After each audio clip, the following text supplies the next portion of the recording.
ನಮಸ್ತೆ. ವನಜಾ ಮಲೆನಾಡು ಬಂದಾಯಿತು. ಹೊಸ ವಿಡಿಯೋ ತಂದಾಯಿತು. ಬನ್ನಿ ಇವತ್ತು ಮುದ್ದು ಸೊಸೆ ಸೀರಿಯಲ್ಲು ಹೇಗೆ ಮೂವ್ ಆಗುತ್ತೆ, ಏನು ಸ್ಟೋರಿ ಇದೆ ನೋಡೋಣ. ಅದಕ್ಕಿಂತ ಮುಂಚೆ ನನ್ನ ವಿಡಿಯೋಕ್ಕೆ ಸಬ್ಸ್ಕ್ರೈಬ್ ಮಾಡಿಲ್ಲ ಅಂದರೆ ದಯವಿಟ್ಟು ಸಬ್ಸ್ಕ್ರೈಬ್ ಮಾಡ್ಕೊಳ್ಳಿ, ಹಾಗೆ ಒಂದು ಲೈಕ್ ಕೊಡಿ. ಇವತ್ತು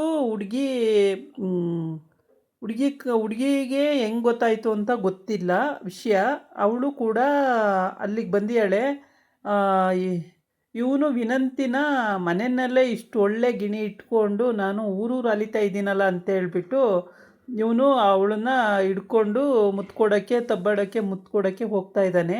ಅದೇ ಸಮಯಕ್ಕೆ ಕರೆಕ್ಟಾಗಿ ಅವನಿಗೆ ಫಿಕ್ಸ್ ಆಗಿರೋಂಥ ಹುಡುಗಿ ಒಳಗಡೆ ಬರ್ತಾಳೆ. ಒಳಗಡೆ ಬಂದಾಗ ಈ ದೃಶ್ಯ ನೋಡಿದ ತಕ್ಷಣ ಅವಳಿಗೆ ಶಾಕ್ ಆಗೋಗುತ್ತೆ. ಆಮೇಲೆ ವಿನಂತಿನೂ ಶಾಕ್ ಆಗ್ತಾಳೆ, ಜೊತೆಗೆ ಅವನು ಶಾಕ್ ಆಗ್ತಾನೆ. ಏನೋ ಗೊತ್ತಿಲ್ಲ ಅನ್ನಂಗೆ ನಟನೆ ಮಾಡೋಕ್ಕೆ ಹೋಗ್ತಾನೆ. ನೀನೇ ಅನ್ಕೊಬಿಟ್ಟೆ ನಾನು ನೋಡಿದ್ರಿ ಇವಳು ಅಂತೇಳಿ. ಅದೆಲ್ಲ ಅವಳಿಗೆ ಕೋಪ ತರಿಸ್ಬಿಡುತ್ತೆ. ಕೋಪ ತರಿಸಿದ ತಕ್ಷಣವೇ ಒಳಗಡೆ ಬಂದಿದ್ದು ಸಿಕ್ಕಾಬಟ್ಟೆ ಸಿಟ್ಟು ಬಂದ್ಬಿಡುತ್ತೆ. ಇವನು ತಬ್ಬಿಬ್ಬಾಗಿ ಹೋಗ್ತಾನೆ. ಆ ಕಡೆ ಈ ಕಡೆ ಕಣ್ಣು ಬಿಟ್ಕೊಂಡು ಎಲ್ಲ ಕಡೆ ನೋಡ್ತಾ ಇರ್ತಾನೆ.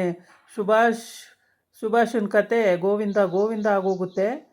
ವಿನಂತಿ ಅಂತೂ ಬಚಾವಾಗ್ತಾಳೆ. ಸುಭಾಷ್ಗೆ ಬಂತು. ಕರೆಕ್ಟಾಗಿ ಇಟ್ಕೊಂಡು ಕೆನ್ನೆಗೆ ಬಾರಿಸ್ತಾಳೆ. ಇಂಥ ಲೋಫರ್ ಕೆಲಸ ಮಾಡೋನು ನೀನು ನನ್ನನ್ನು ಮದುವೆ ಆಗಬೇಕು ಅಂತ ಬಂದು ನನಗೆ ಎಂಗೇಜ್ಮೆಂಟು ರಿಂಗು ಆಳು ಮುಳು ಅಂತ ಬರ್ತೀಯ? ನಾಚಿಕೆ ಆಗಲ್ಲ ನಿನಗೆ? ನಿನ್ನ ಯೋಗ್ಯತೆಗೆ ಬೆಂಕಿ ಹಾಕ ಅಂತೇಳಿ ಬೈತಾಳೆ. ಅಯ್ಯೋ ಇಲ್ಲ, ನಾನು ನೀನೇ ಅಂದ್ಕೊಂಡು ಇವಳನ್ನ ಯಾವುದೋ ಕಲ್ಪನೆಯಲ್ಲಿ ಇವಳೇ ನಿನ್ನ ಥರನೇ ಇವಳು ಅಂದ್ಕೊಬಿಟ್ಟೆ, ನಂಗೆ ಗೊತ್ತೇ ಆಗಲಿಲ್ಲ ಅಂತ ಹೇಳ್ತಾನೆ. ಏನು ಗೊತ್ತಾಗಲ್ಲ? ಅನ್ನ ತಿನ್ನೋಕ್ಕೆ ಗೊತ್ತಾಗುತ್ತೆ ತಾನೇ, ಏನು ಗೊತ್ತಾಗಲ್ಲ ಅಂತ ಹೇಳ್ತೀಯ, ಬರೀ ನಾಟಕ ಆಡ್ತೀಯ ನೀನು ಅಂತ ಹೇಳ್ಬಿಟ್ಟು ಬಂದಿದ್ದು ಎತ್ತಿ ಕೆನ್ನೆಗೆ ಬಾರಿಸೇ ಬಿಡ್ತಾಳೆ. ಮುಲಾಜೆ ಇಲ್ಲ, ಆ ಥರ ಬಾರಿಸ್ತಾಳೆ. ಆಮೇಲೆ ವಿನಂತಿ ಕಣ್ಣು ಬಿಟ್ಟಂಗೆ ನೋಡ್ತಿರ್ತಾಳೆ. ಸದ್ಯ ಒಳ್ಳೆಯದೇ ಆಯಿತು ಇವಳು ಬಂದಿದ್ದು, ಇಲ್ಲ ಅಂದರೆ ಇವನ ಹತ್ರ ನಾನು ಬಚಾವಾಗೋದೇ ಕಷ್ಟ ಆಗ್ತಿತ್ತು. ಇವನು ಹೋಗಿ ಎಲ್ಲರನ್ನೂ ಬಿಟ್ಟು ನನ್ನ ಮೇಲೆ ಕಣ್ಣು ಹಾಕ್ಕೊಂಡಿದ್ದಾನೆ ಇವಾಗ ಅಂದ್ಕೊಂಡು ಮನಸ್ಸಲ್ಲೇ ಅನ್ಕೋತಾ ಇರ್ತಾಳೆ. ಆವಾಗ ಅವಳಿಗೆ ಕೋಪ ಬಂದ್ಬಿಡುತ್ತೆ. ಸಿಕ್ಕಾಬಟ್ಟೆ ಕೋಪ ಬಂದಿದ್ದು ನೀನಿಂಥ ಕಚಡ ನನ್ನ ಮಗ ಅಂತ ನನಗೆ ಗೊತ್ತಾಗಿದ್ದರೆ ನಮ್ಮ ಅಪ್ಪ ಅಮ್ಮ ತಿಳ್ಕೊಂಡಿಲ್ಲ ಹಾಗೆ ಅಂತ ಹೇಳಿ ಸರಿಯಾಗೇ ಉಗಿತಾಳೆ. ಮಾತ್ರ ಸರಿ ಬೈತಾಳೆ. ಬೈಯೋದು ಅಂದರೆ ಅಷ್ಟಿಷ್ಟು ಬೈಯಲ್ಲ. ಹಂಗೆ ಬೈದು ಇವನು ಏನೋ ಒಂಥರ ನಾಟಕ ಆಡೋಕ್ಕೆ ಹೋಗ್ಬಿಡ್ತಾನೆ. ಅಯ್ಯೋ ನೀನು ಅನ್ಕೊಬಿಟ್ಟೆ ಎಷ್ಟು ಜನ ಅನ್ಕೋತೀಯ ನೀನು ಅಂತ ಹೇಳ್ಬಿಟ್ಟು, ನನ್ನ ಥರನೇ ಎಷ್ಟು ಜನ ಕಾಣಿಸ್ತಾರೆ ನಿನಗೆ ಅಂತೇಳಿ ಎಲ್ಲ ಬೈತಾಳೆ. ಸಖತ್ತು ಬೈತಾಳೆ. ಮಾತ್ರ ಬೈದು ಲಾಸ್ಟಲ್ಲಿ ಕೆನ್ನೆಗೆ ಯಾವ ಥರ ಬಾರಿಸ್ತಾಳೆ ಅಂದರೆ ನೋಡಬೇಕು ನೀವು. ಆ ಥರ ಬಾರಿಸ್ಬಿಡ್ತಾಳೆ ಕೆನ್ನೆಗೆ.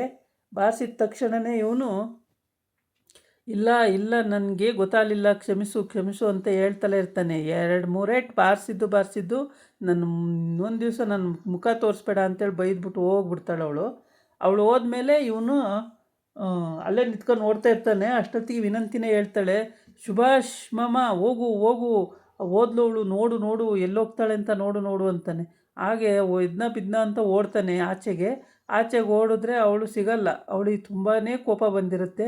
ಅವಳು ಓಡೋಗ್ತಾ ಇರ್ತಾಳೆ. ಓಡೋಗಿ ಅವ್ರ ಮನೆ ಹತ್ರನೋ ಎಲ್ಲೋ ಕುತ್ಕೊಂಡು ಅವಳಿಗೆ ತಲೆ ಕೆಟ್ಟು ಹೋಗ್ಬಿಡುತ್ತೆ. ಇಂಥ ದೃಶ್ಯಗಳು ನೋಡಿದಾಗ ನಿಜವಾಗ್ಲೂ ಯಾರಿಗಾದರೂ ಬೇಜಾರಾಗುತ್ತೆ. ತಲೆ ಕೆಟ್ಟು ಹೋಗ್ಬಿಡುತ್ತೆ. ತಲೆ ಕೆಟ್ಟು ಚೆನ್ನಾಗಿ ಚೈಮಾರಿ ಹಾಕಿ ಉಗ್ದೋಗಿರ್ತಾಳೆ. ಆದರೂ ಕೂಡ ಅವಳಿಗೆ ಅವರಪ್ಪ ಅಮ್ಮ ಎಲ್ಲರ ಮೇಲೂ ಬೇಜಾರಾಗ್ಬಿಡುತ್ತೆ. ಸರಿಯಾಗಿ ನೋಡಲ್ಲ ಮಾಡಲ್ಲ, ಹೆಂಗೆ ಬೇಕು ಹಂಗೆ ಇವರೆಲ್ಲ ಇದು ಮಾಡ್ತಾರಲ್ಲ ಅಂತೇಳ್ಬಿಟ್ಟು ತುಂಬಾ ಬೇಜಾರು ಮಾಡ್ಕೊಳ್ತಾಳೆ. ಬೇಜಾರು ಮಾಡಿಕೊಂಡು ಅವಳು ಕಾರ್ ನಿಲ್ಸಿರೋ ಕಡೆ ಬರ್ತಾಳೆ. ಕಾರ್ ನಿಲ್ಸಿರೋ ಕಡೆ ಬಂದು ಕಾರ್ ಹತ್ಕೊಂಡು ಹೋಗ್ತಾಳೆ. ಹೋಗಿ ಅಲ್ಲಿ ಲಾನಲ್ಲಿ ಕೂತ್ಕೊಂಡು ಅವ್ರ ಮನೆ ಹತ್ರ ಲಾನಲ್ಲಿ ಕೂತ್ಕೊಂಡು ಏನು ಮಾಡಬೇಕು ಅಂತ ಗೊತ್ತಿಲ್ಲ ಅವಳಿಗೆ. ತಲೆ ಎಲ್ಲ ಬಿಸಿ ಆಗೋಗುತ್ತೆ. ಸಖತ್ತು ಬೇಜಾರಾಗುತ್ತೆ. ಅಂದರೆ ಅವನನ್ನು ಮೀಟ್ ಮಾಡೋಕ್ಕೆ, ಸುಭಾಷನ್ ಮೀಟ್ ಮಾಡೋಕ್ಕೆ ಅಂತಲೇ ಬಂದಿರ್ತಾಳೆ. ಆ ಟೈಮಿಗೆ ಕರೆಕ್ಟಾಗಿ ಆ ದೃಶ್ಯ ಅಲ್ಲಿ ನಡೀತಿರೋದು ನೋಡಿಬಿಟ್ಟು ಇವಳಿಗೆ ಶಾಕ್ ಆಗಿಬಿಡುತ್ತೆ. ಶಾಕಾಗಿ ಇಂಥವನ್ನ ನಾನು ಮದುವೆ ಮಾಡ್ಕೋಬೇಕಾ, ನೋ ಚಾನ್ಸ್ ಅಂತೇಳಿ ಆ್ಯಕ್ಚುಲಿ ಕ್ಯಾನ್ಸಲ್ ಮಾಡ್ತಾಳೆ ಅನಿಸುತ್ತೆ. ಇವತ್ತಿನ ಸ್ಟೋರಿಲಿ ಇಷ್ಟಿತ್ತು. ನಾಳೆ ಸ್ಟೋರಿಲಿ ಏನು ಬರುತ್ತೆ ನೋಡೋಣ. ಎಲ್ಲೂ ಸ್ಕಿಪ್ ಮಾಡ್ದಂಗೆ ಪೂರ್ತಿ ನೋಡಿ ಕಥೆನ, ನಿಮಗೆ ಅರ್ಥ ಆಗುತ್ತೆ. ತುಂಬ ಚೆನ್ನಾಗಿ ಬರ್ತಾಯಿದೆ ಈ ಧಾರಾವಾಹಿ. ಮುದ್ದು ಸೊಸೆ ಅಂತೂ ಅವಳು ವಿದ್ಯಾ ಅಂತೂ ತುಂಬ ಒಳ್ಳೆ ಹುಡುಗಿ. ಅವಳಿಗೇನೆ ಅಷ್ಟೆಲ್ಲ ಹಿಂಸೆ ಕೊಟ್ಟವ್ರು ಇವ್ರ ಅಮ್ಮ, ಚಿತ್ರ ಮತ್ತು ಇವರಮ್ಮ ಎಲ್ಲ ಸೇರಿಕೊಂಡು, ಸುಭಾಷನ ಅಮ್ಮ ಎಲ್ಲ ಸೇರಿಕೊಂಡು. ಇವಾಗ ಈ ಹುಡುಗಿ ತುಂಬ ಚೆಂದಾದ ಹುಡುಗಿ ಸಿಕ್ಕಿತ್ತು, ತುಂಬ ಒಳ್ಳೆ ಮನೆತನದಲ್ಲಿ ತರಬೇಕು ಅಂತೇಳಿ ಎಲ್ಲ ಮನೆಯವರೆಲ್ಲ. ಆವಾಗ ಶಿವರಾಮೇಗೌಡಗೆ ಸಿಟ್ಟು ಬಂದುಬಿಡುತ್ತೆ, ನಿನ್ನ ಮಗ ಈಶ್ವರಿ ಇಂಥ ಲೋಫರ್ ಕೆಲಸ ಮಾಡ್ತಾನೆ ಅಂತ ಬೈತಾನೆ. ಇದಾಗಿತ್ತು ಇವತ್ತಿನ ವಿಡಿಯೋ. ನಾಳೆ ಇನ್ನೊಂದು ವಿಡಿಯೋ ಜೊತೆ ಬರ್ತೀನಿ. ನಮಸ್ಕಾರ.